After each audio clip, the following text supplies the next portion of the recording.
नमस्कार मंडळी, श्री स्वामी समर्थ। दीपामावस्या 24 जुलैला आलेली आहे। दीपामावस्या गुरुवारी दीपामावस्या आहे। तर दीपामावस्याला लहान मुलांना का व कसे ओवाळावे, तर लहान मुलांना का ओवाळतात? प्रकाश अंधकाराकडून दूर करून सारे काही उजळून जाते असं मानले जाते। त्याचप्रमाणे संकट दूर करून मुलांचे आयुष्य ही नवीन उमेद, शक्ती, ऊर्जेने उजळून निघावे या इच्छेने मुलांना दिव्याने ओवाळले जाते।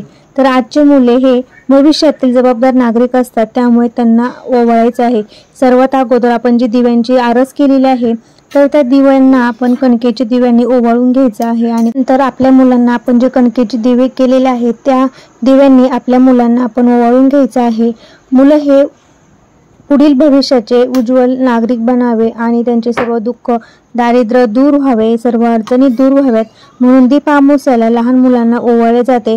आपल्या प्रत्येक घरातील एक ना एक दिवा देऊन त्याची देखील आरस करून पूजा आपल्याला करायची आहे।